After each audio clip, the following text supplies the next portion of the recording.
¿Qué tal el examen? Carol, buen día. Carla, buenos días. Alesia, Carlos, ¿cómo están? ¿Qué tal su examen el día domingo? Me imagino que bien, ¿cierto? Han destrozado el examen.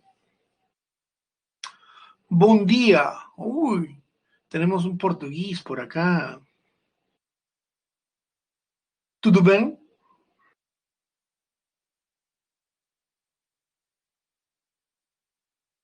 ¿Querer falar en portugués?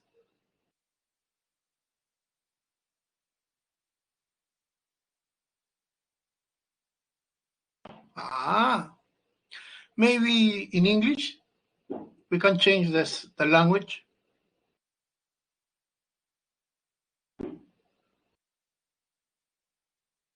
Maybe. Okay, man. So, English, Portuguese, or English, or Spanish, or Spanglish. Normal, ¿ah? Se puede.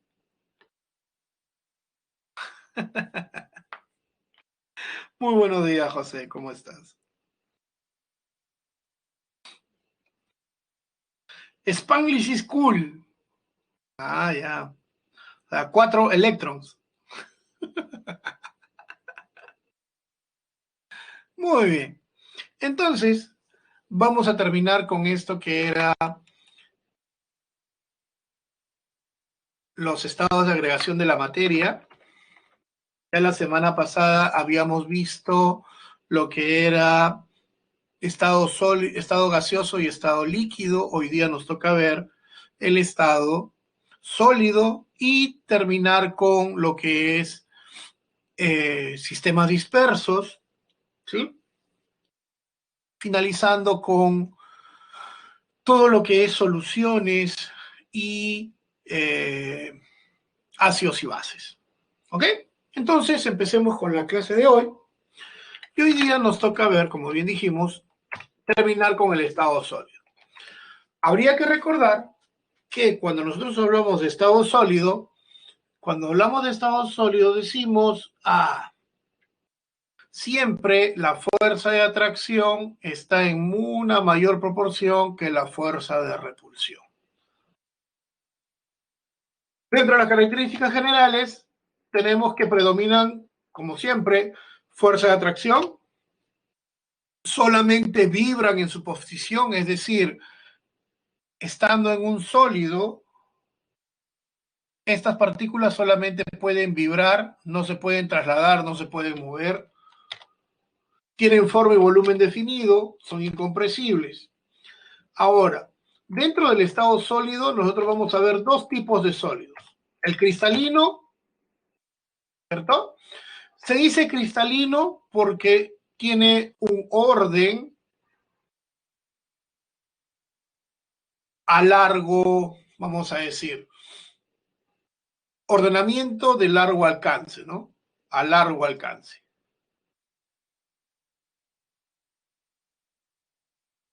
¿Por qué? Porque si ustedes se dan cuenta, si se dice, ¿no? Este es el azufre, este es el hierro. Este es el azufre y por ende acá debe venir un hierro, después un azufre y siempre se va a repetir el mismo comportamiento.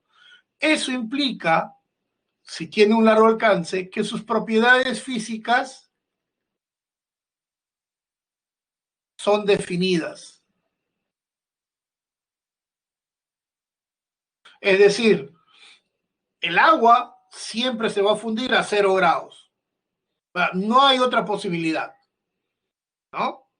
Entonces, siempre van a tener puntos de fusión exactos, no van a variar.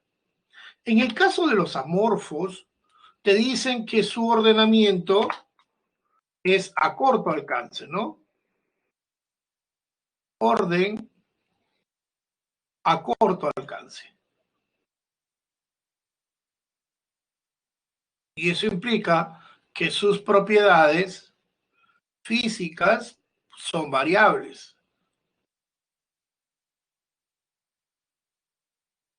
¿Y a qué me refiero con eso?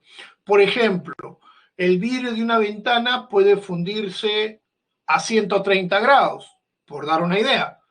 Pero el vidrio de un carro se puede fundir a 200 grados. Entonces, son diferentes puntos de fusión, siendo vidrio la misma sustancia o la misma idea. Y también hay que considerar que todas las especies que forman sólidos cristalinos son las sustancias. Mientras que cuando hablamos de amorfo, solamente hablamos de mezclas. Dentro de los sólidos cristalinos podemos encontrar, por ejemplo, aquella especie que va a estar formada por un X más y un Y menos, como por ejemplo la blenda, que es zinc 2 más, azufre 2 menos, ¿cierto? Y obviamente tiene las mismas propiedades de los sólidos iónicos, duros y quebradizos, no conducen calor o la electricidad y sus puntos de fusión son elevados. En los sólidos moleculares, obviamente que vienen de los enlaces covalentes, pero aquí vas a decir su fuerza de atracción son las fuerzas intermoleculares. Por eso es que son blandos, son malos conductores del calor, de la electricidad y tienen un punto de fusión bajo. Es decir, son aquellos sólidos que tienen menor interacción entre ellos. Cosa diferente de los sólidos covalentes. Aquí también el enlace, como su mismo nombre lo dice, el enlace es covalente.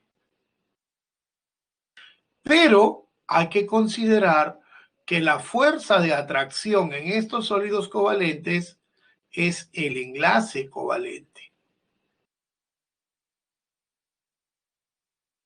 Entonces, estos son los de mayor interacción.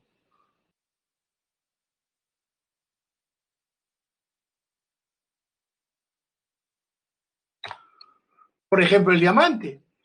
En base a eso, yo puedo decir que son muy duros o extremadamente duros. Son los que tienen los puntos de fusión y ebullición más elevados y no conducen el calor a la electricidad, salvo el grafito, ¿no? Que sí puede ser. Por ejemplo, no solamente el diamante, puede ser también el dióxido de silicio. Los sólidos metálicos, la plata, el oro, el cobre, donde son dúctiles y maleables y son buenos conductores del calor y la electricidad.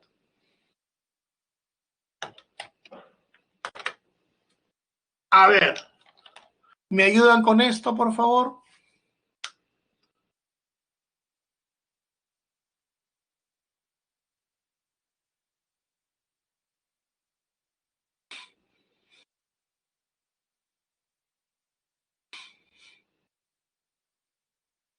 Si yo digo sulfuro de zinc, ¿qué tipo de sólido sería? Metálico, covalente, iónico, molecular.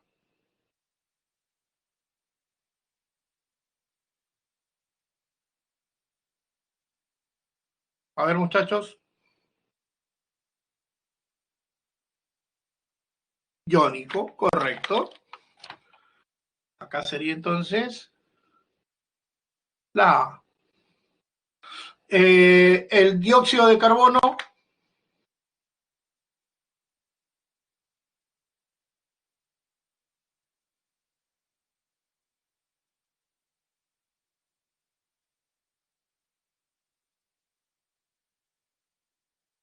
molecular, correcto.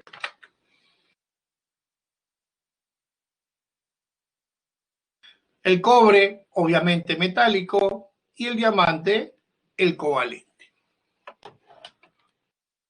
¿Cierto? Pregunta, ¿alguna duda? ¿Algo que no haya quedado claro con respecto a los sólidos?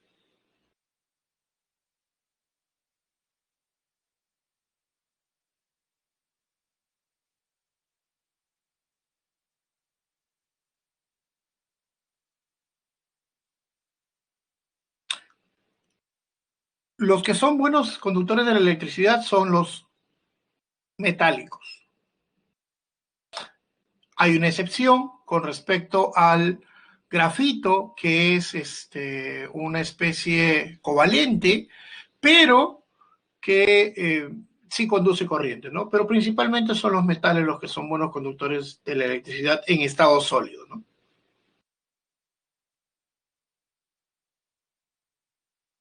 ¿Algo que preguntar, Diego?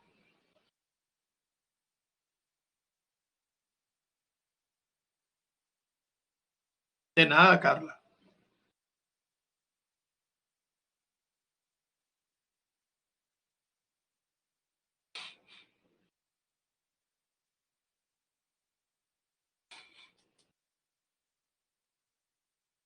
Claro, pero hay que considerar que como estamos hablando de estado sólido, solamente estamos considerando aquellas especies que son buenas conductoras de la electricidad en estado sólido.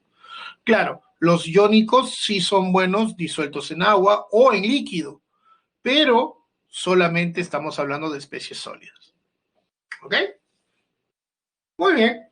Entonces, podemos pasar al nuevo tema, que son sistemas dispersos.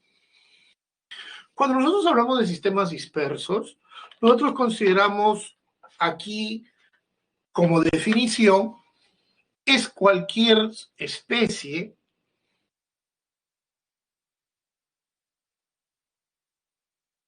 ¿no? Yo tengo una especie, o vamos a decir un sistema, en el cual voy a agregar sobre una especie otra especie distinta,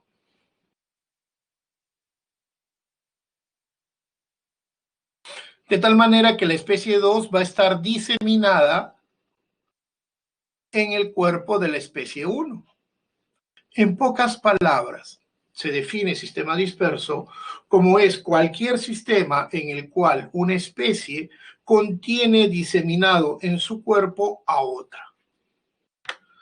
Pregunta, si hablamos de especies, ¿qué tipo de materia es un sistema disperso?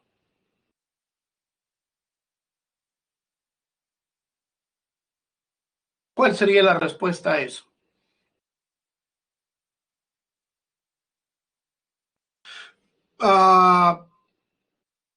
Luigi, acuérdate que cuando hablamos de tipo de materia, los tipos de materia no son en función a sus estados, sino en función a su composición.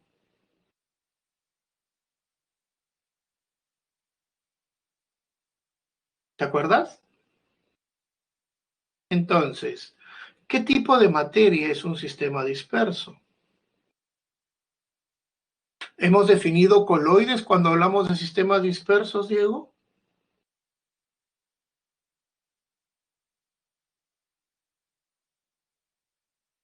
A ver, ¿cuáles son los dos tipos de materia que hemos clasificado?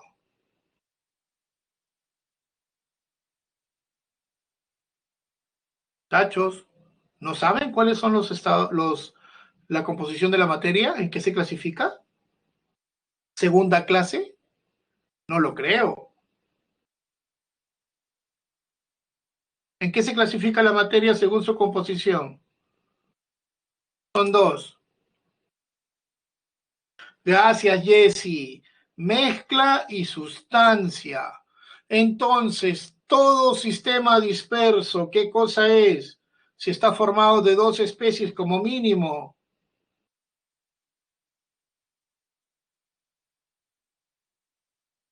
Una mezcla, correcto. Todos los sistemas dispersos son mezclas. ¿Por qué? Porque obviamente voy a tener uno dentro de otro. ¿Correcto? Ya está. Ahora, tengo tres tipos. Diego, eso todavía no hemos definido nada del sistema disperso. Lo único que hemos dicho es que todo sistema disperso, como es una sustancia o una especie que contiene a otra adentro, implica que es una mezcla. Es lo único que he dicho. No hemos hablado de tamaño de partícula, no hemos hablado de coloides, no hemos hablado de suspensión, no hemos hablado de nada todavía. Lo único que hemos dicho es, si yo tengo un sistema que está formado de dos partes como mínimo, definitivamente es una mezcla. ¿Ok? Y que en toda mezcla, como bien dices, está formado de dos partes. Todo sistema disperso tiene la fase dispersa y la fase dispersante.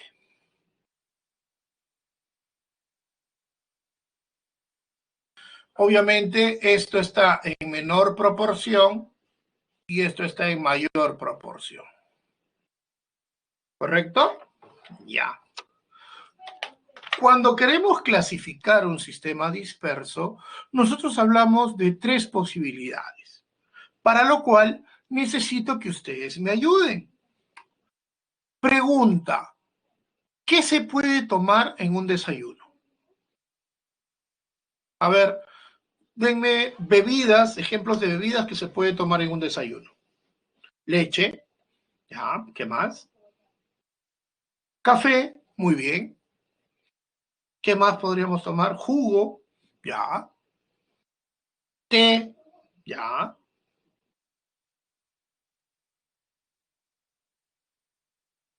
Agua, muy bien.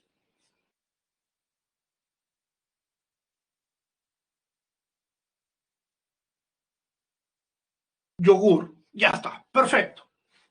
Entonces, voy a tomar tres ejemplos.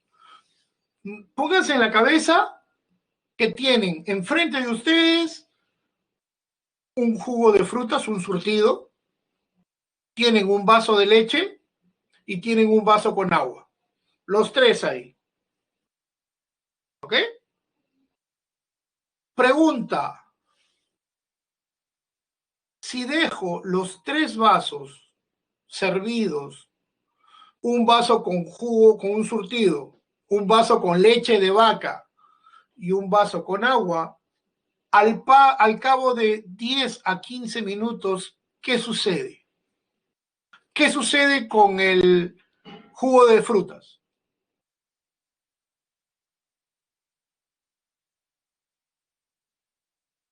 Caribet, muy buen día. ¿Qué sucede con esos tres vasos? A ver, con el jugo de frutas, tú puedes ver de que toda la fruta, todo el bagazo, se sienta y arriba solamente queda el agua con azúcar, ¿cierto? Eso es lo que se ve, ¿verdad? Ya está. En la leche, ¿qué se ve?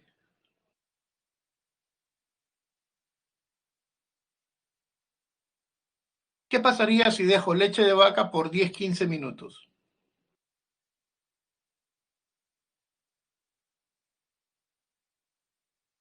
¿Qué se ve?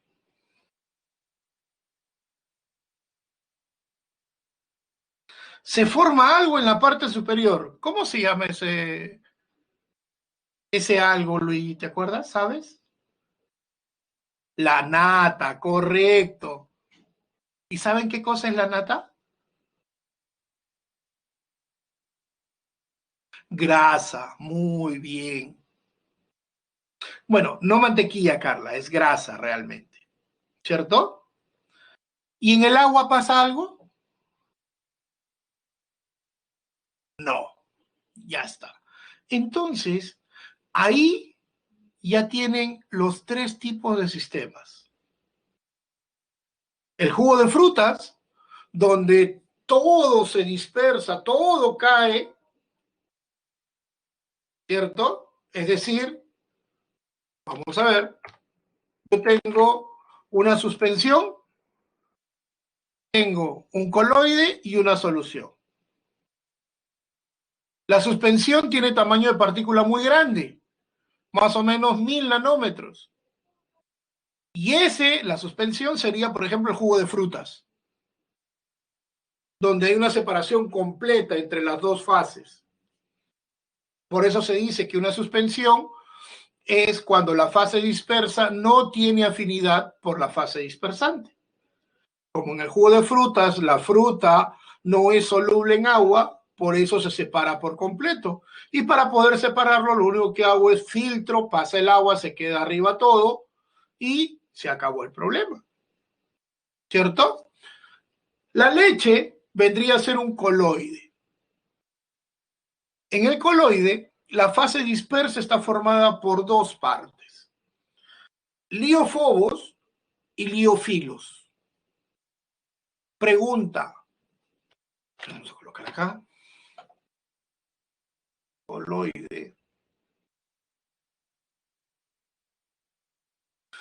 Está formada la fase dispersa por liofobos y liofilos.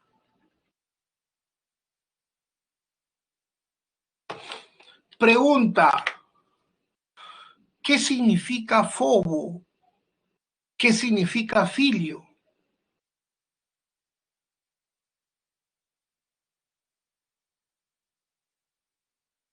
Filio, afinidad, ¿cierto? Fobo, rechazo, ¿cierto?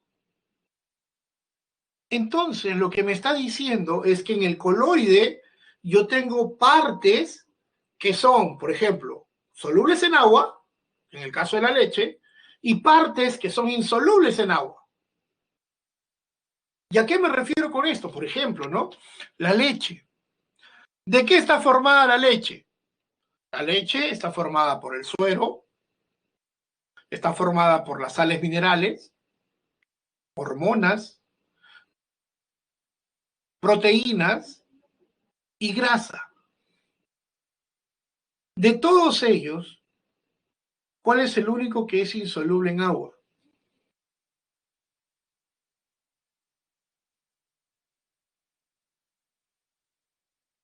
Las grasas.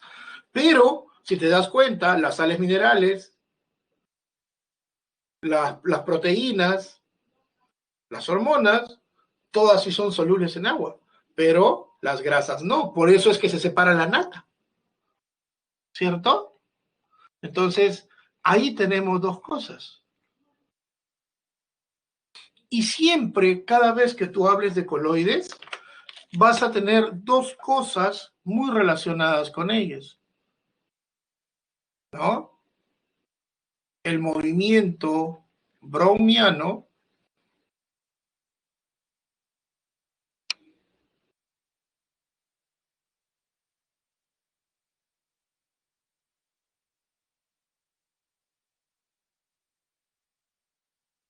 y el efecto Tyndall.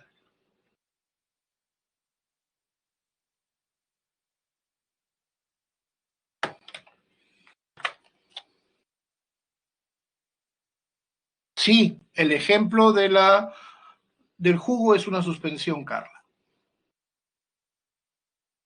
Ahora, ¿han escuchado de lo que es, han escuchado, saben lo que es el movimiento browniano o el efecto Tyndall?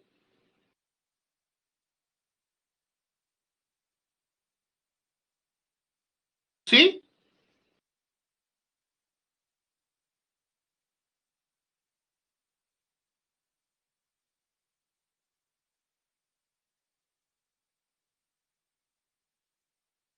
Uno tiene que ver con la desviación de la luz y el otro, correcto, ¿no? Esto se puede ver de una forma bien simple y les aseguro que todos ustedes lo han visto alguna vez en su vida.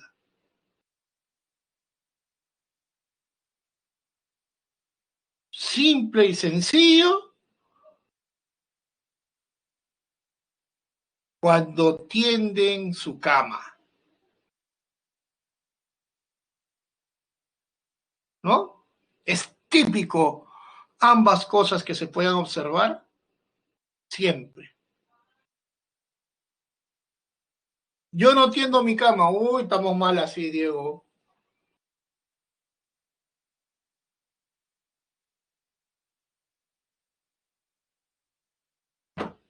pero me imagino que alguna vez la has sacudido al menos, ¿cierto?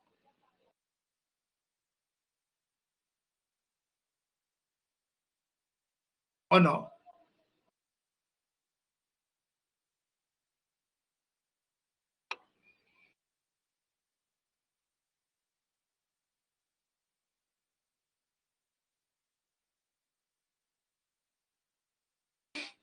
Ah, ya estaba diciendo ya. También escuché de la tixotropía.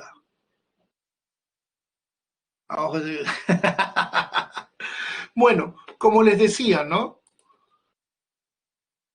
Hay que considerar algo importante. Cada vez que tú tiendes la cama, implícitamente,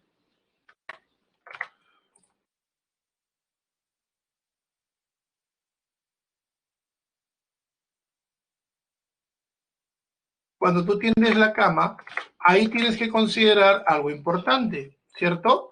Tú sacudes y al momento de sacudir, la ventana, tú sigues haciendo tus cosas, la luz que pasa por la ventana se ve eclipsada porque parece que brillara algo, ¿no?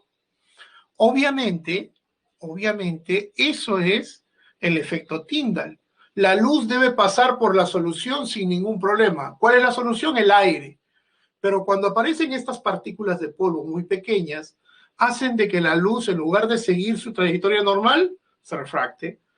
Por esa razón es que da la impresión de que los polvillos están brillando alrededor de la luz, ¿cierto? Eso es el efecto Tyndall. Lo otro es el movimiento browniano. Y el movimiento browniano está directamente relacionado ¿con qué? Con el hecho de que cuando ustedes ven las partículas en el aire, esas partículas de polvo, se puede ver que estas tienen un movimiento exacto.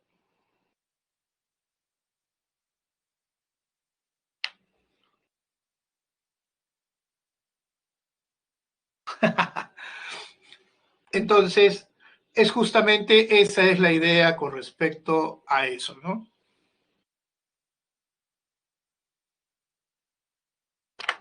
Ahora, con respecto a la tixotropía, eso es el cambio, ¿no? De la viscosidad con el tiempo, pero eso es prácticamente para fluidos no newtonianos. Entonces, ahí hay cosas que no son directamente relacionadas con los coloides, ¿cierto? Ahora, en las soluciones, la fase dispersa sí es afín a la fase dispersante y con ello se ve solamente una sola fase, razón por la cual se dice que de todos la solución es el único que es un sistema homogéneo o en todo caso una mezcla homogénea. ¿Ok? Hasta aquí, ¿alguna duda? ¿Algo que no haya quedado claro?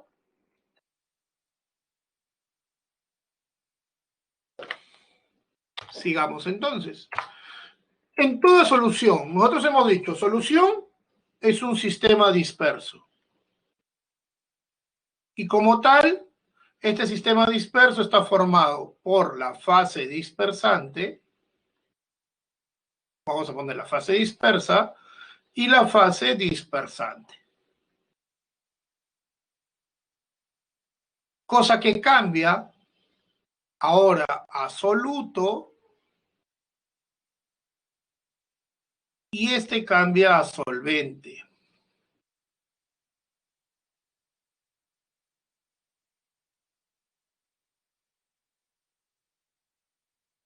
¿Ok? Y es así entonces como se mezclan para formar lo que es la solución. Pregunta, ¿la sal es soluble en agua?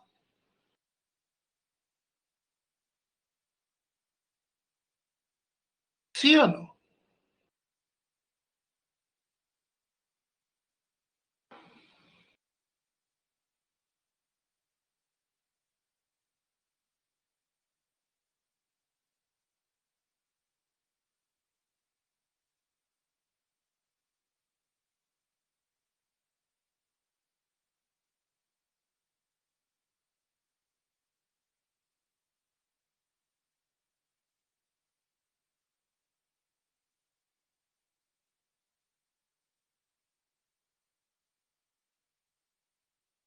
Muchachos,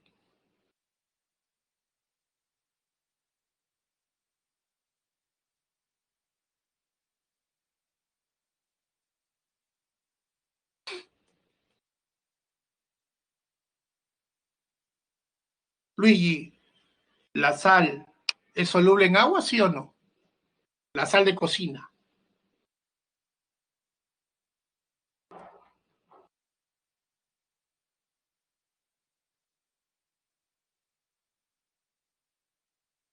Obviamente, Joseph. Si no, ¿cómo estuviéramos echando sal a la sopa, al arroz y si no es soluble? No, cuando tú echas sal al agua y lo agitas bien, se solubiliza.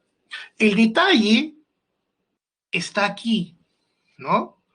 Porque da la impresión de que no se... Ah, cuando todo se evapora, claro, pues hijo, si se evapora el agua, otra vez puedes encontrar la sal. Pero eso es porque estás evaporando el agua. Mientras exista agua, tú vas a tener siempre la sal disuelta, ¿cierto? Ahora, la pregunta del millón es, si yo tengo un vaso con agua y le echo una cucharada de azúcar, de sal y agito, se disuelve, ¿verdad? Si le echo dos, si le echo tres, si le echo 10, se solubiliza, se disuelve las 10 cucharadas de sal en el agua, se satura, ¿cierto? Llega a un punto máximo y por más que eches, ya no se va a disolver más, ¿verdad?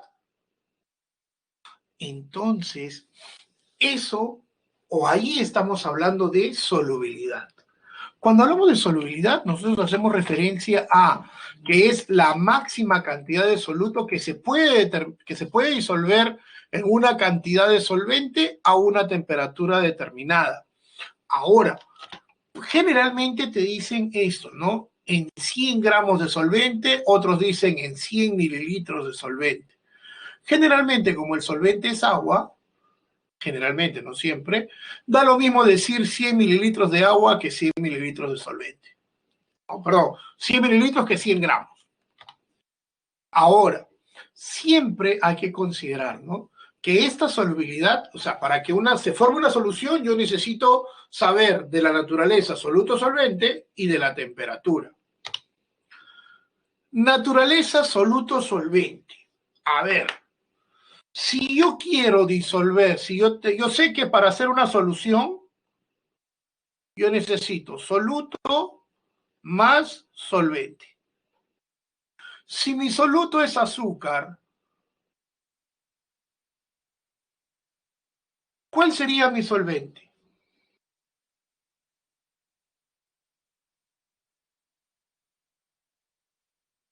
Agua, correcto.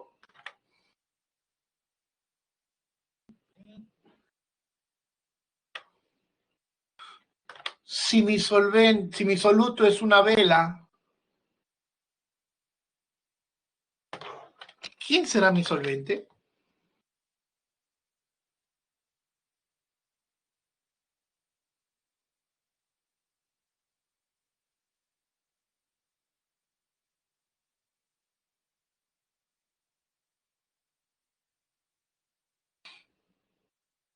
Luis, ¿oxígeno? Ni cosquillas le hace. ¿No sabes, Luis? Te aseguro que sí sabes. ¡Fuego! No. Anthony, una consulta. Si tú le pones fuego o calor a la vela, ¿qué pasa con la vela? Se derrite. ¿Y qué tienes? Vela derretida. ¿Dónde está el solvente?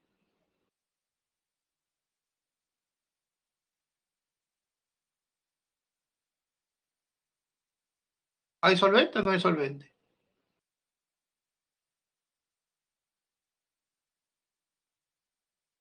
No hay.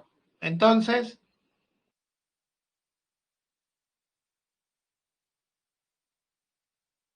¿en qué podría disolver una vela?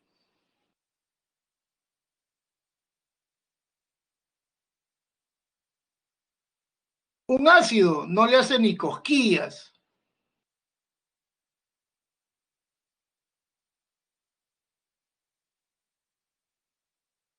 ¿No? ¿En serio? Tantos solventes que hay. A ver, líquidos que pueden haber en una casa.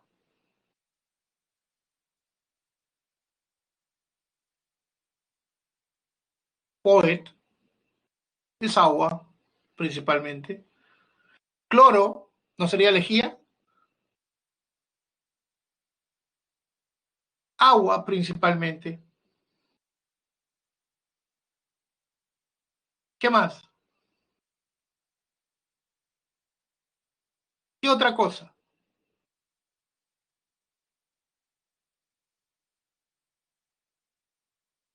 Acetona. Cerca, muy cerca. Pero no. Ah, ahí está, ya tenemos uno ya. Joseph, ¿tú tienes tolueno en casa? No creo, ¿ah?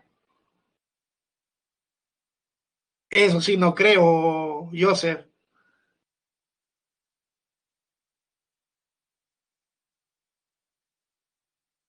O sí, no creo, ¿ah? Ah, sí, claro. Sí, eso sí. Pero, ¿por qué irse tan lejos, no? Te quedas sin casa. No, no te quedas sin casa, pero el tolueno generalmente es un solvente muy utilizado en la formación de terocal.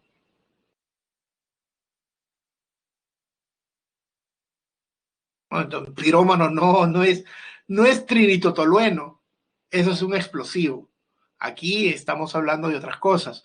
Pero, por ejemplo, no es necesario irse tan lejos como, por ejemplo, pensar en el tiner, pensar en la gasolina, pensar en el querosene, ¿cierto? En el aguarrás, como dijeron. Correcto. Son muchos solventes que te pueden ayudar a disolver una vela. Pero la pregunta es, por ejemplo, ¿no? Yo puedo poner acá gasolina o tiner.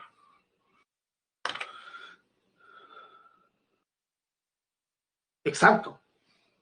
Pero no en todos, porque la acetona es un solvente orgánico y la vela no se disuelve en la acetona.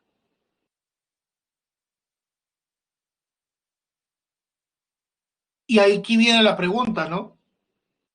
Si yo echo azúcar en gasolina, ¿se disolverá? Si yo echo vela en el agua, ¿se disolverá?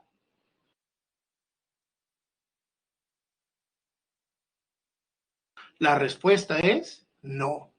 Y la pregunta es, ¿por qué? Ah, eso sale con una simple y llana razón. Porque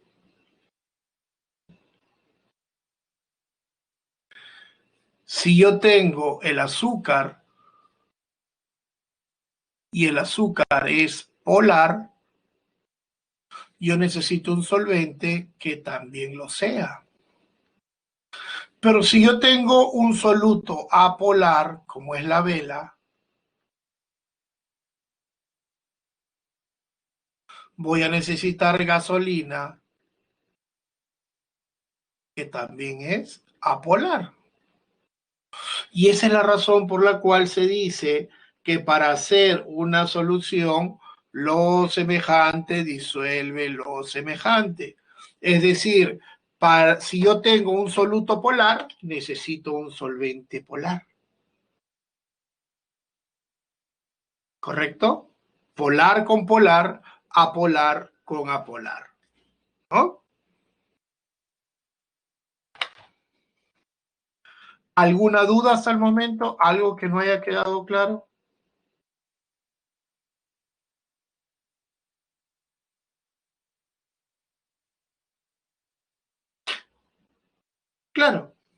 Acuérdate que las velas también son ceras y se pueden sacar, son parafinas y se pueden sacar de la destilación del petróleo.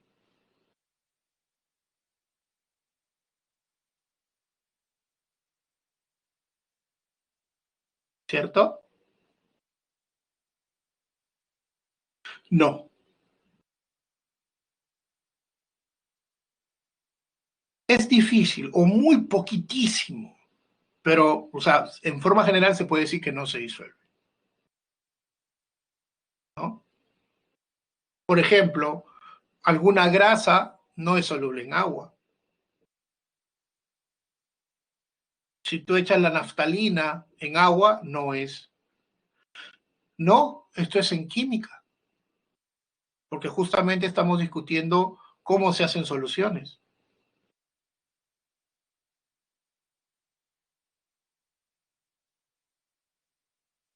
¿cierto? Entonces, ¿quedó claro hasta ahí? Ya está. Sigamos entonces. Cuando hablamos de la temperatura, sí, la temperatura está directamente ligada con la solubilidad. Y esto es generalmente,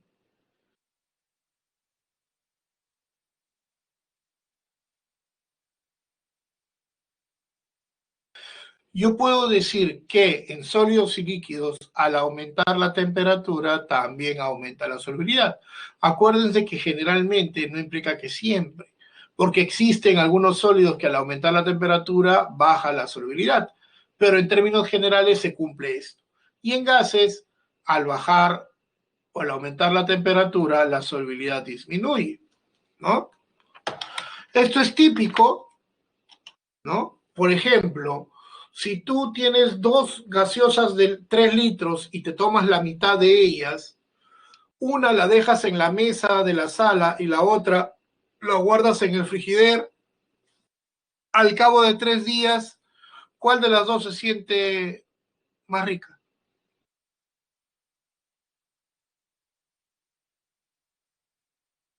¿El que dejaste en el frigider o el que dejaste en la mesa de la sala?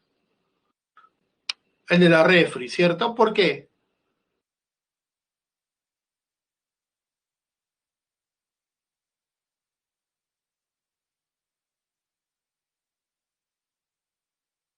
No por ello, Diego, no es por ello. Eso es, ¿sabes por qué? Porque cuando tú destapas la botella que estaba en la refri, no sale mucho gas. Pero cuando destapas la que estaba en la sala, todo el gas se va. Justamente porque la temperatura ha hecho que el dióxido de carbono que estaba disuelto se vuelva gas otra vez. Y solamente te queda como si fuera agua con azúcar y algún, colorante más. Mientras que el que está en la refrigeradora tiende más sabor a lo que es la bebida gaseosa normal, cuando recién la has abierto. Y es justamente porque cuando aumentas la temperatura, la solubilidad del gas disminuye. Por eso que cuando abres la helada, suena poquito, pero cuando abres la sin helar, sale un montón, ¿no?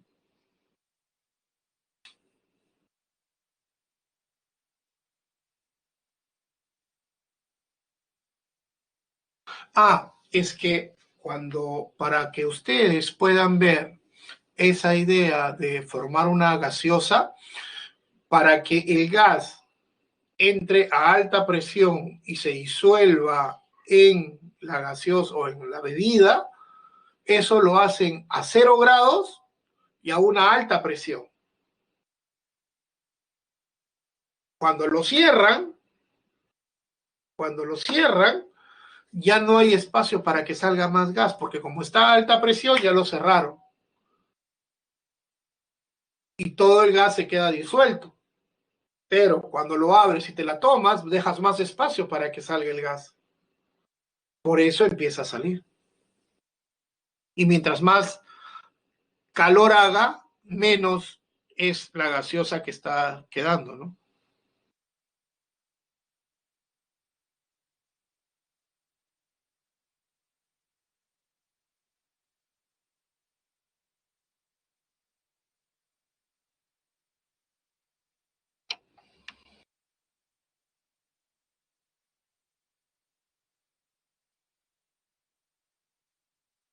¿Cómo sería una gaseosa sin gas? Déjala 4 días y tómala. Y te vas a dar cuenta que es... ¿Listos? Sigamos entonces. Ahora, cuando hablamos de soluciones, vamos a hablar por la disgregación del soluto. ¿Ok? Eso quiere o está relacionado con cómo se va a generar esta solución. Y eso hace referencia a qué es lo que sucede en el seno de la solución. Es decir, si tengo un sulfato de cobre o si tengo azúcar. En el caso del sulfato de cobre, yo voy a tener que esto se va a disociar en cobre más 2 y sulfato menos. O sea, este es iónico. Mientras que en la sacarosa yo tengo esto. OH, OH, OH, OH y CH2OH, que cuando están con el agua hacen una interacción puente de hidrógeno. Y a estas son las soluciones moleculares. Diferencia, esta conduce corriente.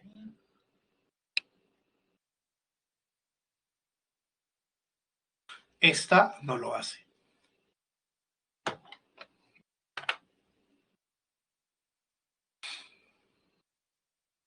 ¿Cierto?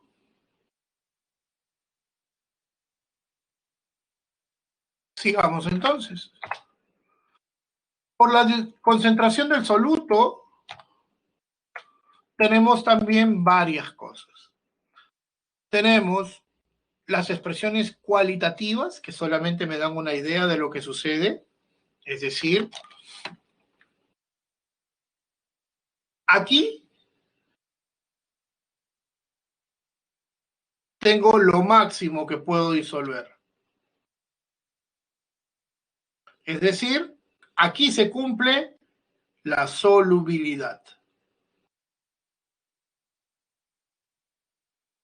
Por ejemplo, ¿no? Si por ahí me dijeran, la solubilidad del sulfato de cobre a 20 grados es 40 gramos de sulfato de cobre en 100 mililitros de agua. Si todas tuvieran 100 mililitros de agua,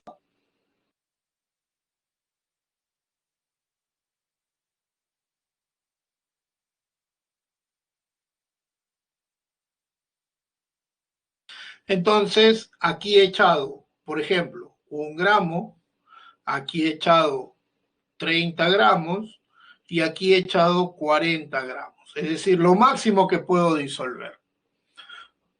Después de esto aparece una solución sobresaturada, pero esto está relacionado con algo como esto. Habíamos quedado en que la solubilidad del sulfato de cobre a 40 grados, perdón, a 20 grados,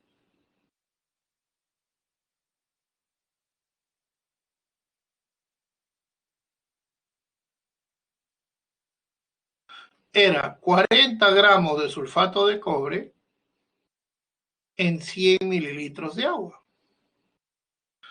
Ahora, tengo un caso donde tengo los 100 mililitros de agua y le voy a agregar 45 gramos de sulfato de cobre a 20 grados. Pregunta, ¿se disuelve todo?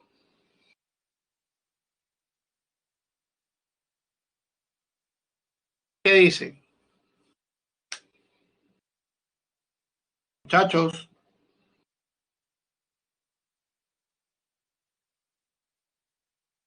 ¿se disuelve todo? Juan dice que no. ¿Ah? Pregunta, si no se disuelve todo, ¿cuánto se disuelve?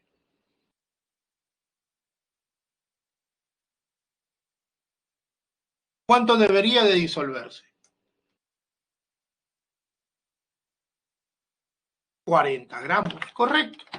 Es decir, esto debería de ser o de transformarse en algo así. 100 mililitros de agua,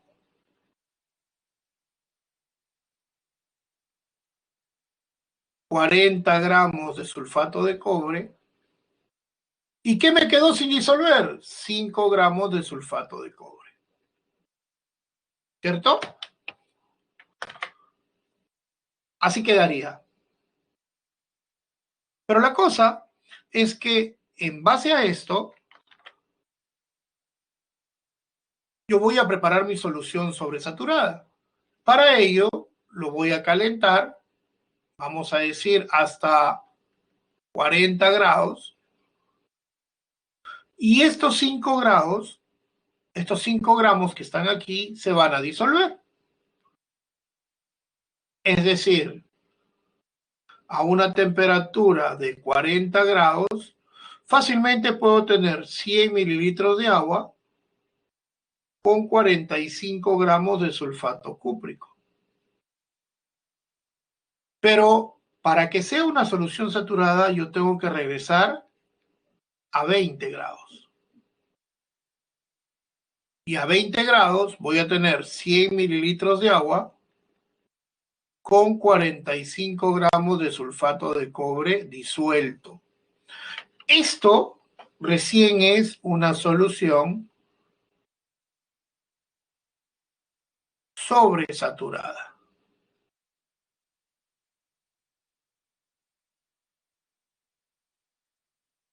Pero esta solución sobresaturada es tan inestable que si tú golpeas la mesa o pasa el aire fuerte y mueve la superficie de la solución, esos 5 gramos que se disolvieron en exceso otra vez precipitan, ¿no? Ese es el detalle con la solución sobresaturada.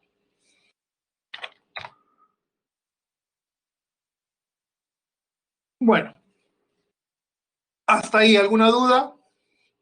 ¿Algo que no haya quedado claro?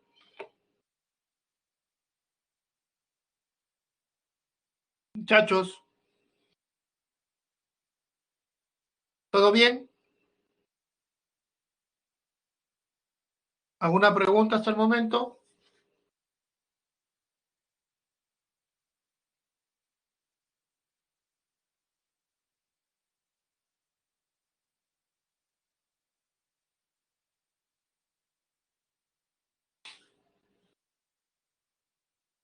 Muy bien. Entonces, tenemos 15 minutos de break. Regresamos.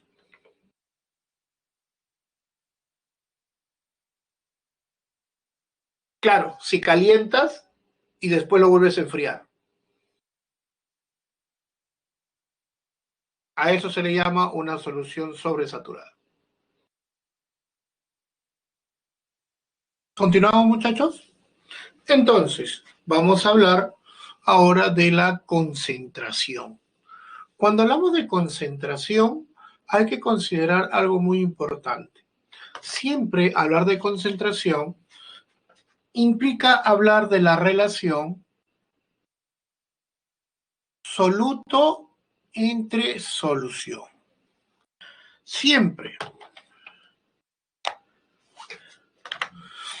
Entonces, cuando hablamos de concentración del soluto, vamos a hablar de la relación que hay entre el soluto, la cantidad de soluto y la cantidad de solución. Pero, ¿qué cosa es cantidad? Bueno, hablar de cantidad implica hablar tanto de masa, de volumen, de número de moles, etcétera. Quiera de ellas estar directamente relacionadas con este tipo de concentración. Entonces, la cantidad cuantitativa, es decir, hacer cálculos, como les decía, es que vamos a determinar, por ejemplo, porcentaje en masa, cuando decimos siempre soluto entre solución, y esto puede estar en gramos, en kilogramos o en toneladas. Igual acá, gramos, kilogramos o toneladas. Si el volumen está en mililitros, aquí también en mililitros. Si está en litros, lo mismo. Y si está en metros cúbicos, la misma historia. Pero, como nosotros sabemos que toda solución es igual al soluto más el solvente, entonces la masa de solución debe ser igual a la masa del soluto más la masa del solvente. Asimismo, el volumen de solución debe ser igual al volumen de soluto más el volumen del solvente, siempre considerando que los volúmenes son aditivos. Es decir, no necesariamente cuando tú colocas 50 mililitros de agua con 50 mililitros de etanol, te va a dar 100 mililitros de mezcla. Pero nosotros, para motivo de cálculo, sí lo consideramos de esa manera. También tenemos el porcentaje masa-volumen, igual, ¿no? Gramos mililitro, o si quieres, kilogramo por litro, o si quieres, tonelada por metro cúbico. Y ppm sí, necesariamente tiene que ser miligramos de soluto por litro de solución, ¿no? Ahora, cuando hablamos de expresiones químicas, vamos a hablar de la molaridad. Su mismo nombre lo dice, mol es la relación del número de moles de soluto entre volumen de la solución. Pero yo sé que el número de moles de soluto es igual a la masa entre la masa molar. Reemplazando, yo tengo que la masa entre la masa molar por volumen de solución es igual a la molaridad. Otros lo pueden dejar como siempre, masa entre masa molar entre volumen en litros de la solución, ¿no? Este es del soluto. Pero también tenemos la normalidad. Pero cuando hablamos de normalidad, nosotros no recordamos nada o no hemos visto nada que esté relacionado con ella. Normalidad no es otra cosa que el número de equivalentes gramos de soluto entre volumen de solución. Yo sé que el número de equivalentes gramos es la masa entre peso equivalente. El peso equivalente es la masa entre la masa molar. Bueno, masa molar entre teta. A ver, entonces, según lo que hemos visto,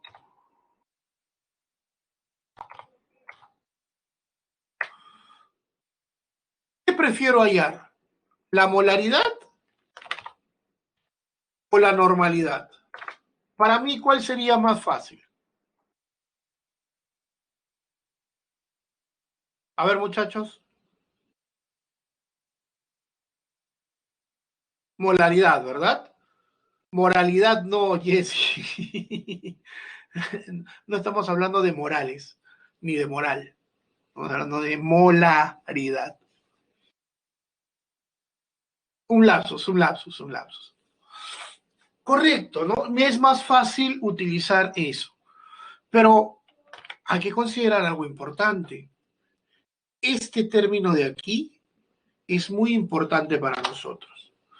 Esto es lo que se conoce como un factor de reactividad. Ahora, para no calcular tanto la normalidad, yo puedo sacar algo así.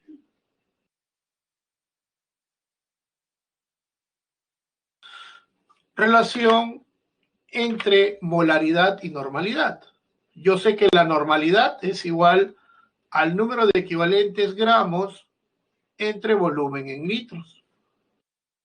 Según lo que me han dicho, la masa entre el peso equivalente entre volumen en litros, masa entre masa molar entre teta entre volumen en litros.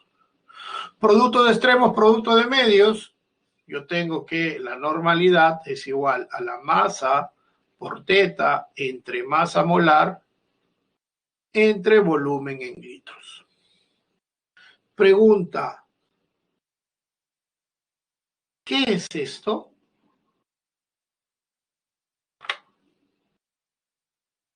¿Qué es eso que acabo de marcar?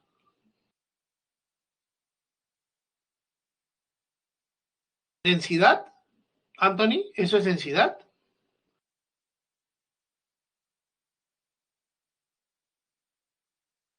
¿Masa entre masa molar entre volumen? Eso es molaridad, correcto. Entonces, fácilmente yo puedo decir que la normalidad es igual a teta por m. Y se acabó el problema, ¿cierto? Así es, Nemo. Entonces, fácilmente necesito calcular cuánto o cuál es el posible valor de este factor de teta. Y es relativamente simple. Eso depende, muy importante, de qué tipo de sustancia sea. Por ejemplo, si es ácido, es el número de H's. Si es hidróxido, el OH. Si es una sal, la carga positiva tiene que ser igual a la carga negativa en valor absoluto. Por ejemplo, a ver, ayúdenme. Para el ácido sulfúrico, teta, ¿cuánto vale? 2. Al ojo, ¿no? Ah, es un ácido. Ah, fácil. Acá está. Teta vale 2. Para el cloruro de sodio. Ah, si recuerdo, el cloruro de sodio tiene que ser cargas. Ah, ya. Na más Cl menos. La carga más 1, carga menos 1, ¿son iguales? Sí, sin importar el signo. Teta vale 1. Para el hidróxido de calcio, ¿cuánto vale teta? 2. Directo, ¿no?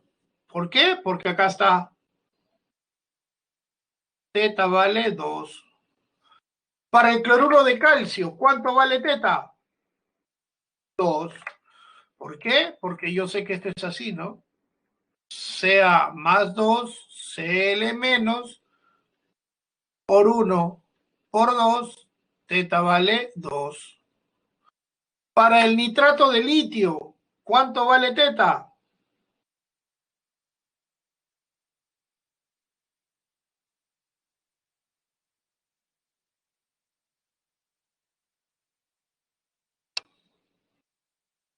A ver, para el LiNO3, ¿cuánto vale teta? Nitrato de litio.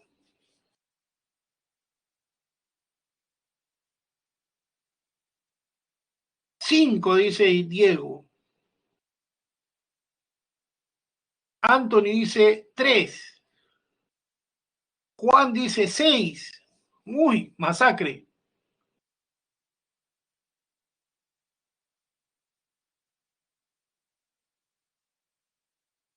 La respuesta es, a ver, siempre cuando hagan esto, acuérdense que tienen que hacer algo importante. Li más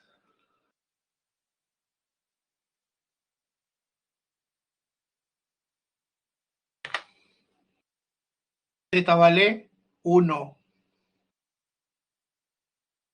Ese es el detalle, ¿no? Tienen que colocar el paréntesis para que se den cuenta qué es lo que sucede entre una especie y la otra.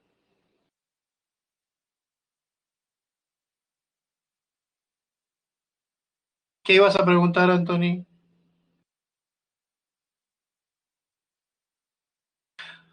Para el sulfato de aluminio, ¿cuánto vale teta? ¿Seguro, Diego?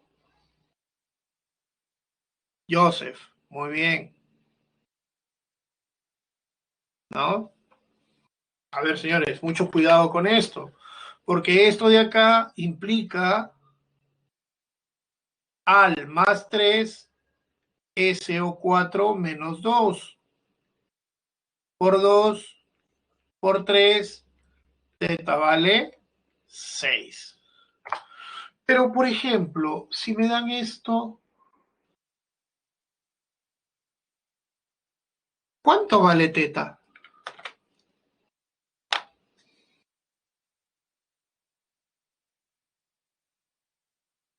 A ver, muchachos, vamos, pónganse las pilas. ¿Cuánto vale teta?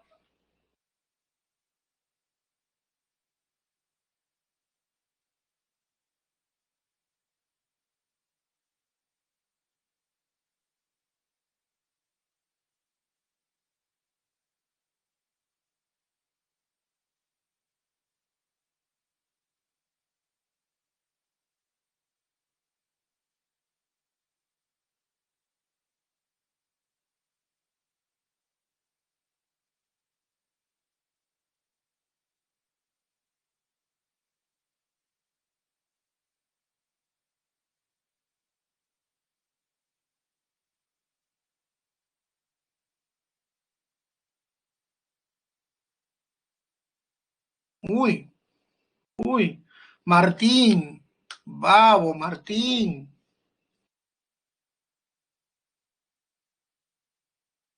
Correcto. A ver, vamos a resolver esto. Cuando nosotros hablamos del fosfato cobáltico, nosotros hacemos esto, ¿no? Aquí nosotros tenemos, cerramos paréntesis y decimos CO más y PO4 menos. Pero yo sé que, ¿cuáles son los estados de oxidación del cobalto?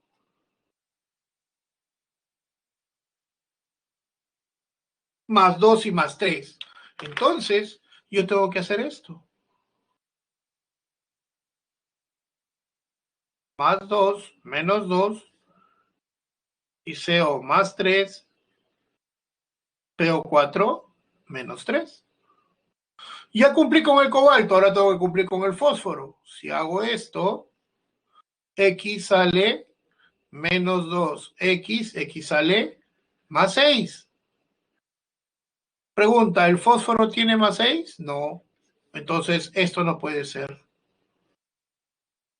X más 5. Ah, ya, acá sí. Entonces, como tengo CO más 3 y PO4 menos 3, teta vale 3. Y si tengo esto, ¿cuánto vale teta?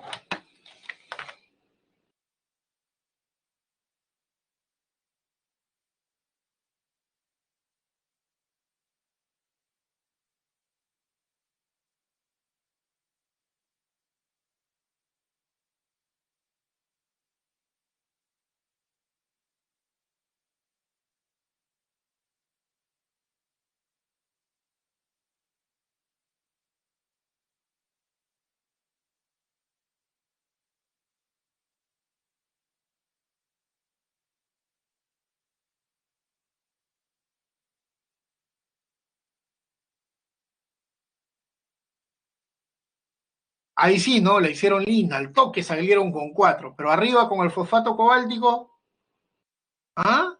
¿Qué pasó? Ahí me dieron respuestas, un montón de respuestas, pero ninguna fue la correcta. ¿Qué pasó, muchachos? No vale, ¿ah? Me preocupo con eso, ¿ah? Ya, sigamos entonces.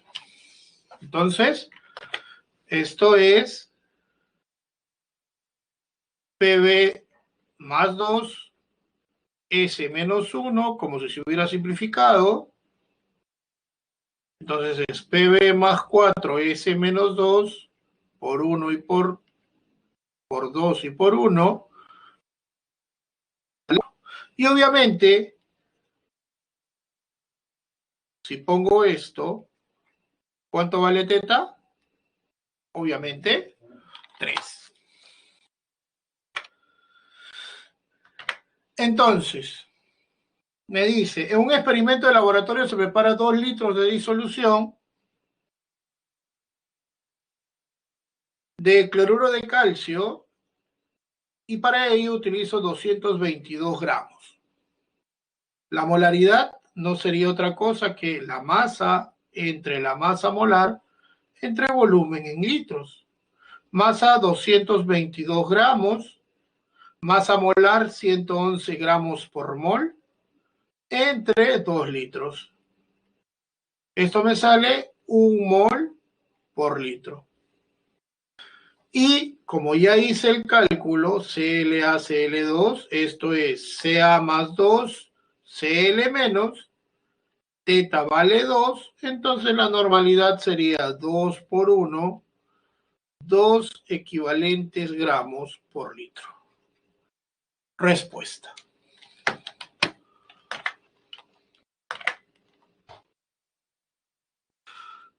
Cuando hablamos de disolución, nosotros decimos que cuando yo tengo una solución y a esa solución ya preparada le echo más agua, estoy en un proceso de dilución, ¿no? Y este proceso implica que el número de moles permanece constante. Por tal razón, yo puedo decir a partir de esto que molaridad 1 por volumen 1 es igual a molaridad final por volumen final. O si quieres 2. Pero como no necesariamente la concentración va a estar en molaridad, yo puedo cambiar en forma general C1, porque es la concentración 1, que puede ser porcentaje masa-volumen, puede ser porcentaje volumen-volumen, o puede ser molaridad, para cualquiera de los dos casos, ¿no? De forma general. Y cuando hablamos de mezcla de soluciones, voy a tener 2 soluciones del mismo soluto. Entonces, acá voy a tener el número de moles 1, acá voy a tener el número de moles 2, y en la mezcla resultante voy a tener el número de moles final o el número de moles 3. Obviamente, número de moles 1 más número de moles 2 me tiene que dar el número de moles 3 o final. Por tal razón, puedo cambiar esto así, ¿no? Sin ningún problema. ¿Alguna duda hasta el momento? ¿Algo que no haya quedado claro?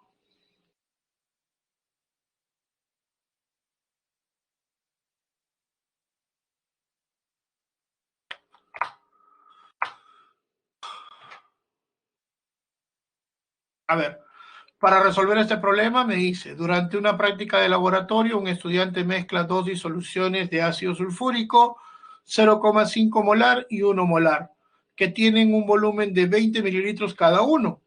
Determine la molaridad de la solución resultante. Considere los volúmenes resultantes. O aditivos, perdón. Entonces yo tengo 20 mililitros de H2SO4, 0,5 molar. Y tengo 20 mililitros de H2SO4, 1 molar. Me dicen, súmalos a ver qué sucede. Entonces yo voy a decir, molaridad 1 por volumen 1 más molaridad 2 por volumen 2 debe ser igual a molaridad final por volumen final. Molaridad 1, 0,5. Volumen 1, 20 mililitros. Más molaridad 2, 1 por 20 mililitros es igual a la molaridad final por 40. Molaridad final sería 0,75 mol por litro. Respuesta. Muchachos,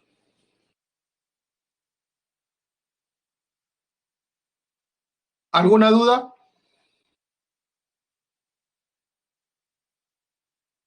Muchachos.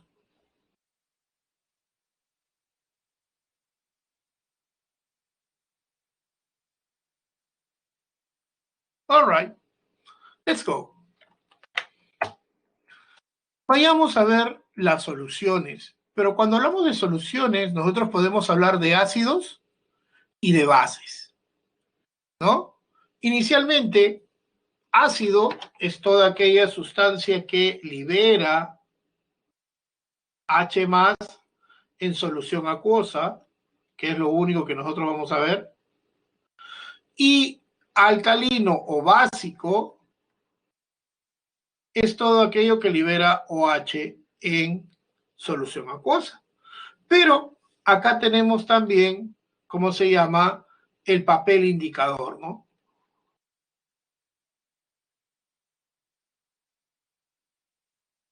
Que te da diferentes colores y te dice más o menos el pH que debes de considerar. ¿Qué cosa es el pH? Solamente como cultura general, porque no vamos a hacer cálculos, el pH es denominado el potencial de hidrógeno.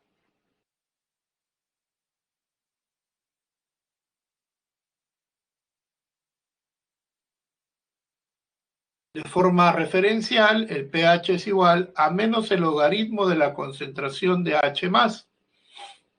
Y como bien han visto, ustedes tienen una escala entre 0, 7 y 14, donde por arriba de 7, este es el pH, tienes básico, y mientras más te acerques a 14, más básico eres, o tienes un pH ácido, mientras más te acerques a 0, más ácido eres.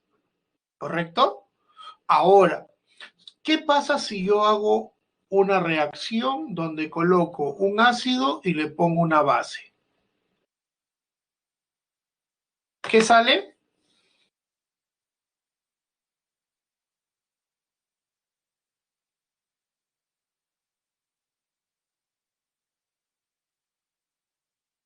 Correcto. Sale una sal más agua y esta es una reacción de neutralización.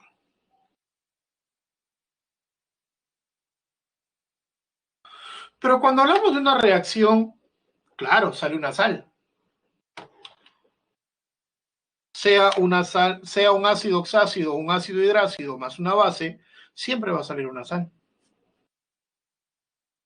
Ahora, cuando hablamos de una reacción de neutralización, implica que yo voy a tener un ácido y una base. Ellos se van a neutralizar. Pero si yo tengo 50 ácidos y 10 bases, obviamente no va a haber una neutralización completa. Entonces, para que exista una neutralización, yo tengo que hacer que los equivalentes sean iguales. El equivalente de gramos de un ácido debe ser igual al número de equivalentes gramos de una base. Por tal razón, despejando, yo puedo hacer que la normalidad por volumen del ácido sea igual a la normalidad por el volumen de la base. O en su defecto, también hay que recordar que esto era masa entre peso equivalente. Entonces yo puedo hacer que la masa entre el peso equivalente de un sólido sea igual a la normalidad por el volumen de una solución. Y puedo hacerlo de ambas formas.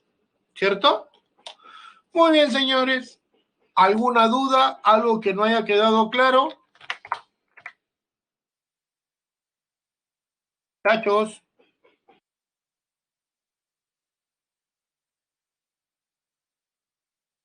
Todo bien. Entonces, empezamos a resolver las preguntas.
A ver, muchachos, la pregunta 1.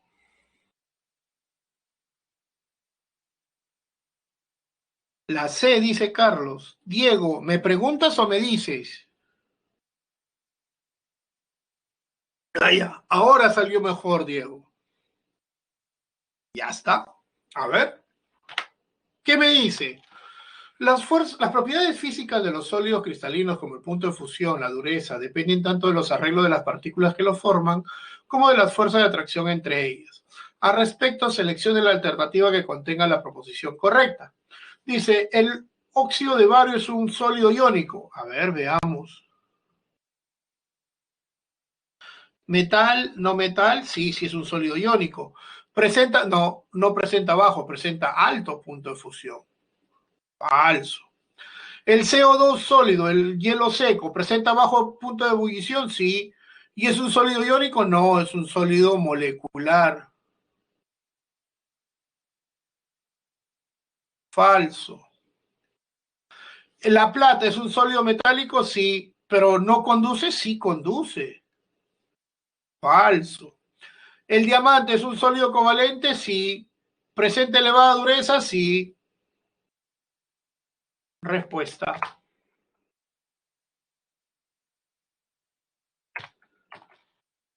Problema 2.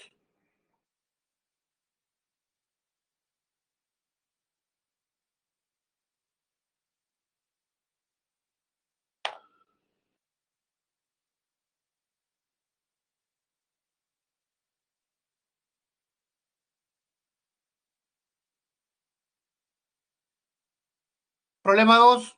A ver, vamos muchachos.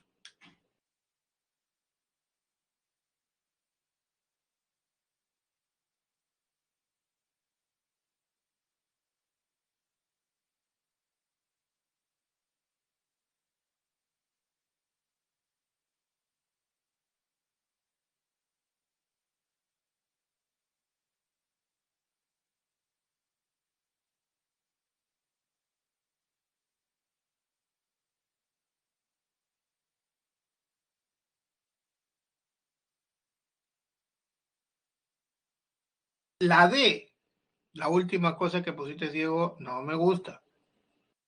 Aquí no hay, creo, supongo. O es o no es, Diego. ¿Qué pasa? La champa no funciona.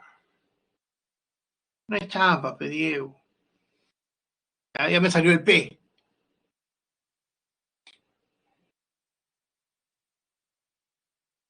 Ya me salió. Sí, por ahí a veces sucede, ocurre.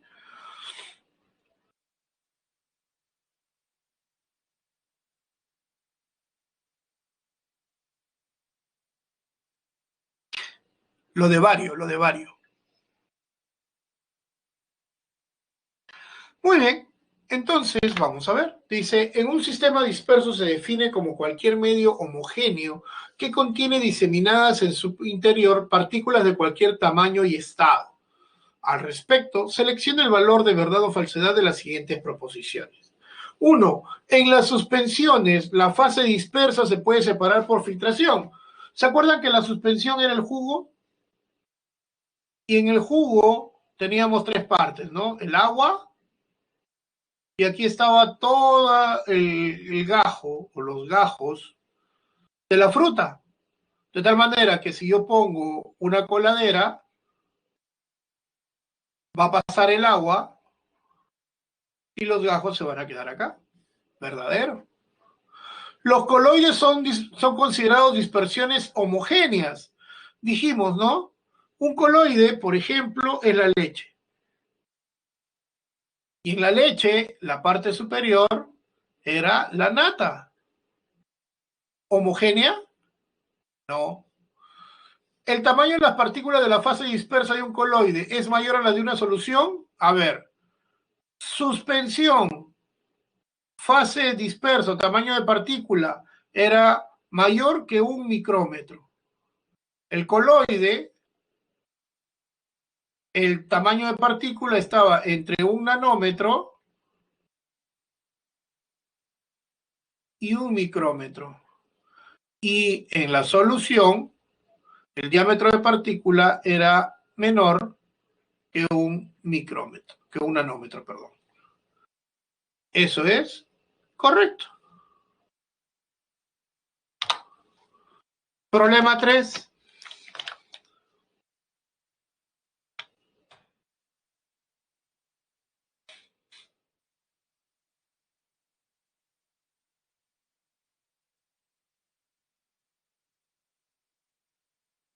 ¿Cuál sería el problema 3? La respuesta es la 3, muchachos.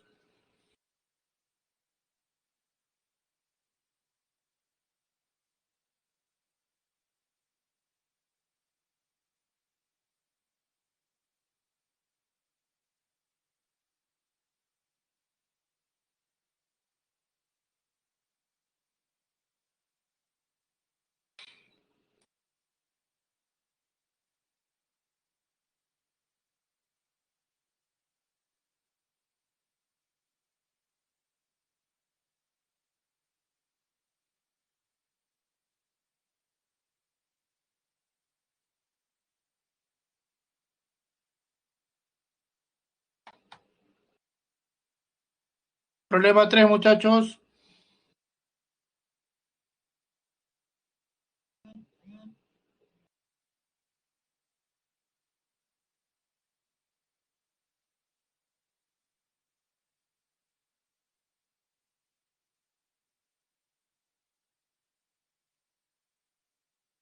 La B. A ver, vamos a ver qué me dice. El ácido sulfúrico se utiliza en la fabricación de fertilizantes, pigmentos, explosivos, entre otros. Si se tiene 500 mililitros de ácido sulfúrico al 10% en masa, me piden cuál sería la concentración masa-volumen si la densidad de la solución es igual a 10,7 gramos, o perdón, 1,07 gramos por mililitro.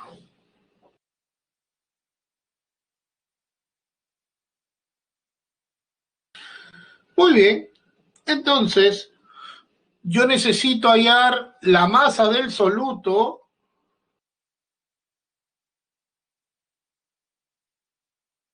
y el volumen de la solución. Tengo volumen de la solución, pero me falta la masa del soluto. Entonces, yo puedo decir, yo sé que 10 es igual a la masa del soluto entre la masa de solución por 100. Me falta la masa de solución.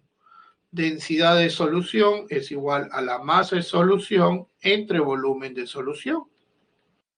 Masa de solución sería 1,07 gramos por mililitro por 500 mililitros.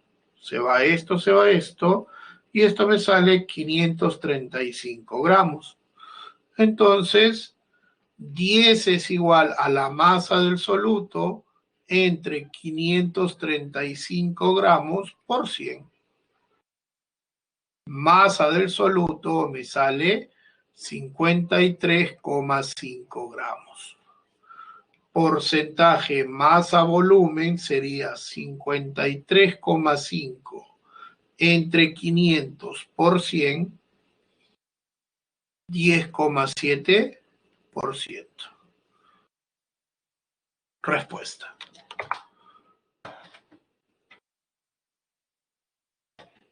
Problema 4.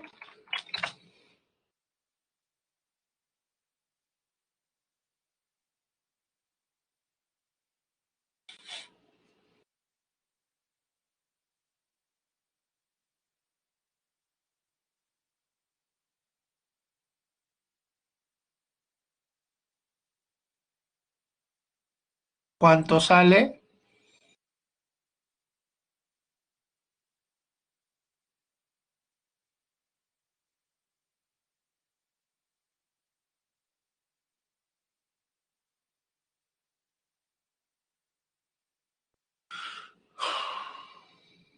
¿Qué pasa, muchachos? ¿Está difícil?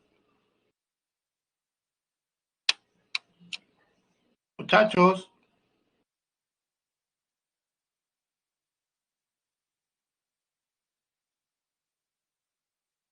Aarón, ¿me preguntas o me dices?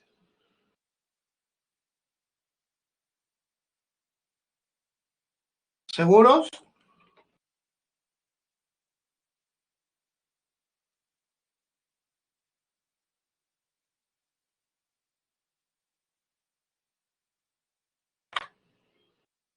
¿Seguros que es la D?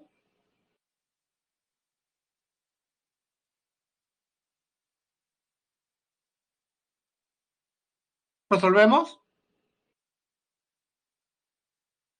¿Está difícil, Estefano? Pero si solamente es conversiones. Miren, ¿ah? ¿Qué me dice? Se considera que las personas sufren de envenenamiento por plomo,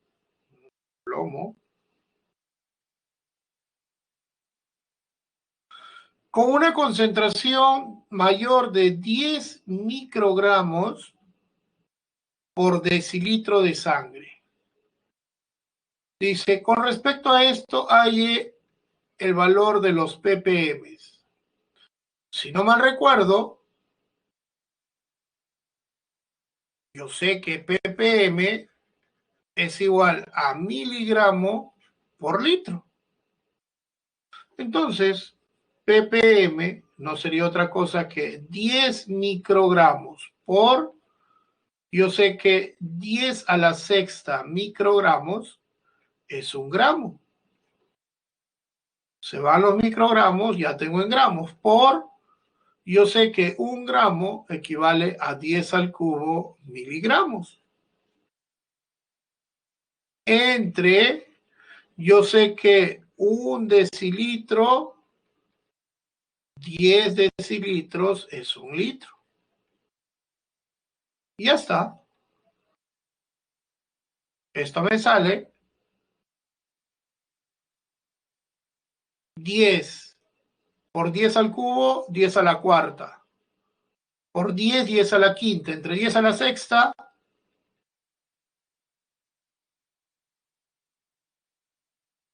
respuesta.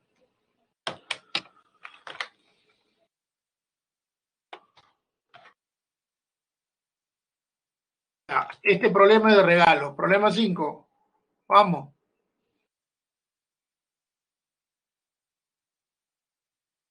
¿Cuál sería la respuesta?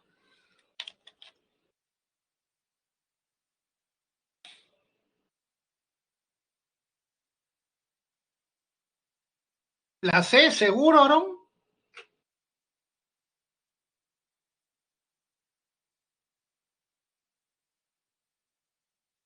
A ver, fíjense bien. Vamos, muchachos, ¿qué pasa?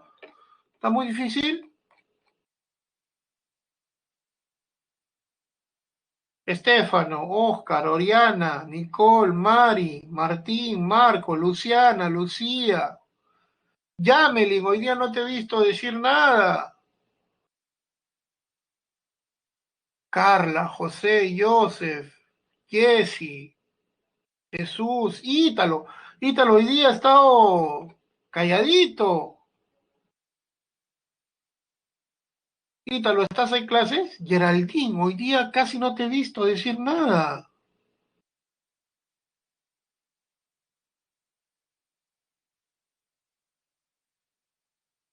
Flavio, Daniela, hoy día no me han ayudado mi clase. Alesia, que usualmente siempre estás ahí. ¿Qué pasó? ¿Qué pasa? ¿Ya no quieren? ¿Qué se te hace difícil, Geraldine? ¿Hacer estas concentraciones? Ah, ¿qué pasó, Ítalo? Pero bueno, ya, espero que te recuperes. Geraldine, esto es fácil. Mira, vamos, ¿qué es lo que me dice? Me dice, ¿no? El peso equivalente, según lo que hemos visto, peso equivalente no es otra cosa que la masa entre el factor teta. Si me dicen Na2SO4, yo lo único que voy a decir es Na más SO4 menos 2 Las cargas deben ser iguales. Teta vale 2. Entonces, el peso equivalente sería 142 entre 2, 71. Para el NaCl, que ya lo hemos visto, era Na más Cl menos, teta vale 1, entonces el peso equivalente era 58,5 entre 2, perdón, entre 1, porque teta vale 1,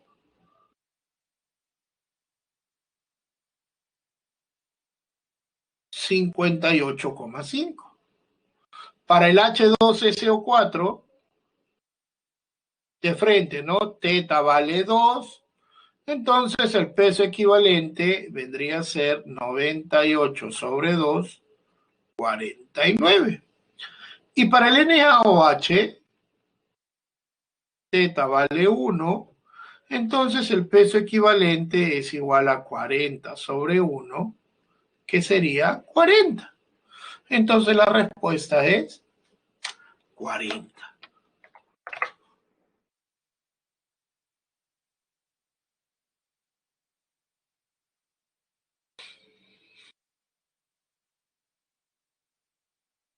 A ver, Geraldine, ¿me ayudas con esta? ¿Qué dices?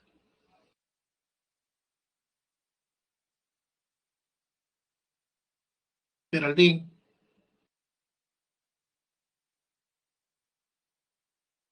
¿me ayudas?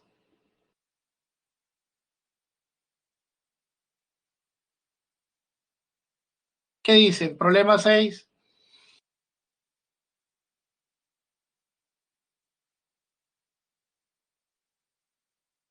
Es solamente tomar bien los datos y saber qué ecuación voy a utilizar. ¿Qué me dicen? ¿Sale o no sale?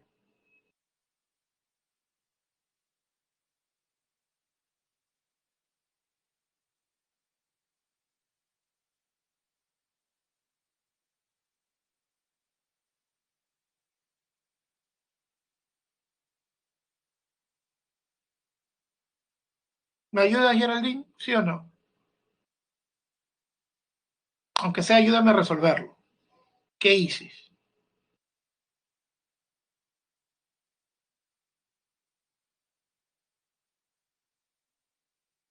¿No me ayudas ni siquiera a resolverlo?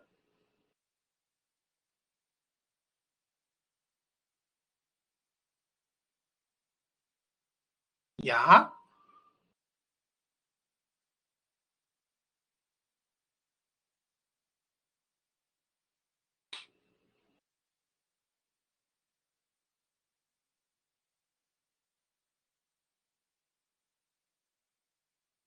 Muy bien, Diego.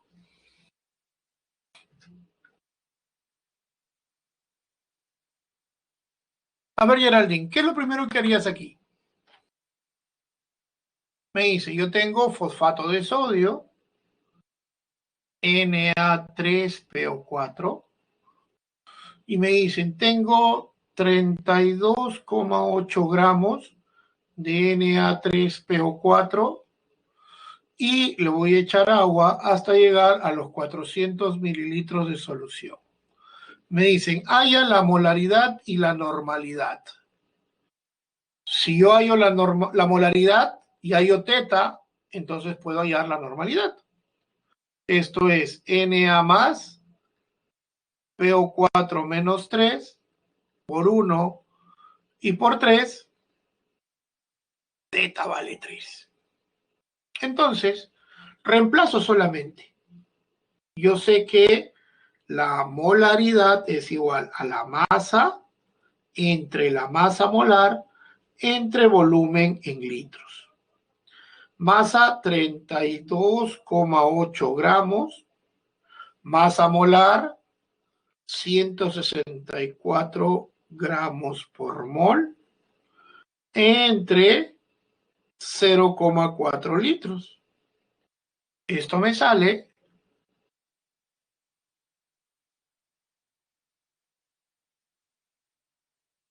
Si ya tengo la molaridad, yo sé que la normalidad es igual a 3 por 0,5.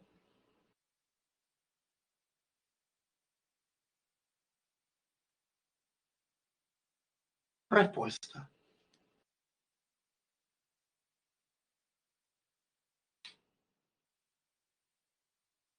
Problema 7. Les voy dejando su encuesta para que vayan marcando.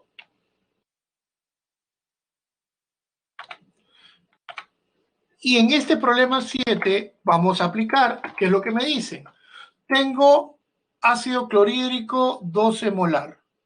Ese es mi concentración. Y quiero preparar 200 mililitros de una solución de HCl 1,5 molar. Entonces tengo concentración 1, 12 molar. Volumen 1, no lo sé. Concentración 2, 1,5 molar. Volumen 2, 200 mililitros. Entonces, concentración 1 por volumen 1 es igual a concentración 2 por volumen 2. De aquí puedo decir 12 por volumen 1 es igual a 1,5 por 200.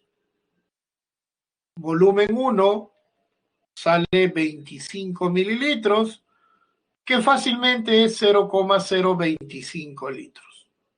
Y si yo sé que el volumen final es 200 mililitros y el volumen inicial es 25 mililitros, el volumen de agua que agregué fue 175 mililitros, que a la postre es 0,175 litros. Y la respuesta es esta de acá.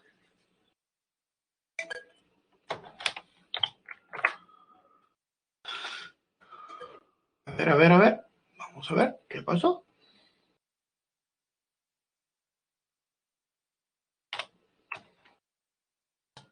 La 8.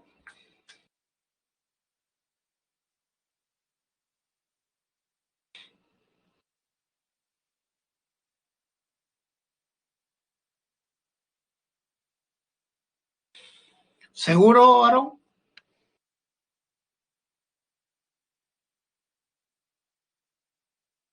Cuando hablamos del problema 8, me dice, ¿no? Yo tengo una solución diluida que contiene primero una solución, tiene 1 gramo en 500 mililitros. Y la otra, perdón, tiene 500 gramos de una solución con 1 gramo y la otra 500 mililitros de 0,04. Es decir, solución 1, 1 gramo de NaOH en 500 mililitros de solución. Molaridad sería 1 entre 40 entre 0,5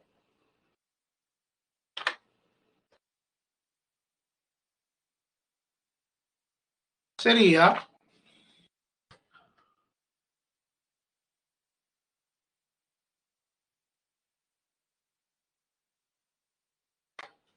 0,05 mol por litro. Y en el otro tengo, solución 2, tengo 500 mililitros de NaOH, 0,04 molar. Entonces, concentración 1 por volumen 1 más concentración 2 por volumen 2 es igual a la concentración final por volumen final. Concentración 1, 0,05. Volumen inicial, 500. Concentración 2, 0,04 por 500. Es igual a la concentración final por 1000. Concentración final, 0,045, lo que equivale a 4,5 por 10 a la menos 2. Respuesta.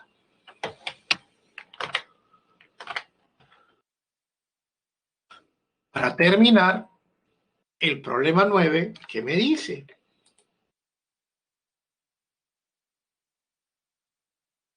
El problema 9 me dice, yo tengo solución 1, NaOH, o perdón, tengo 50 mililitros de HCl 0,1 molar.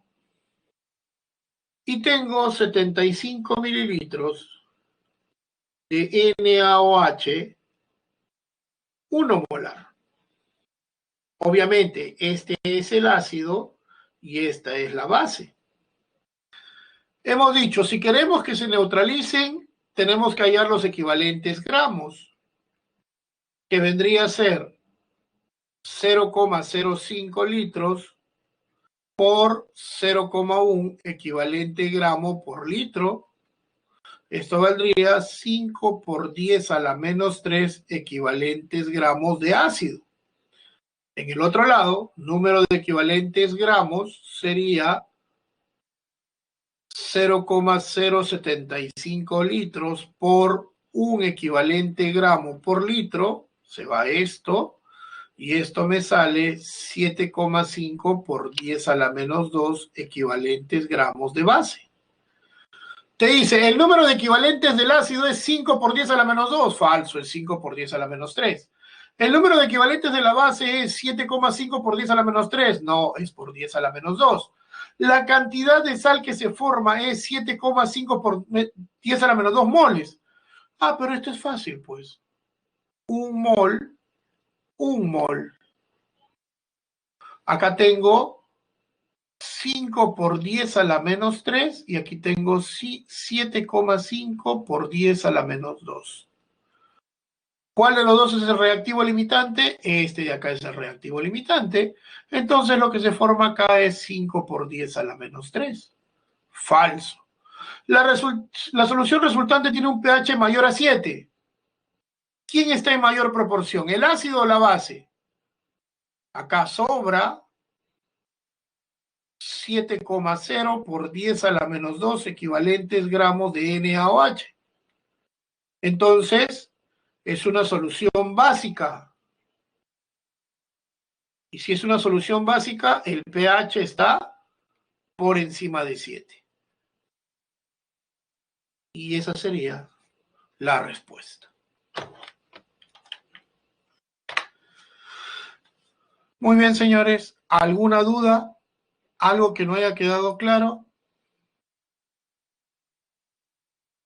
Muchachos. Muchachos.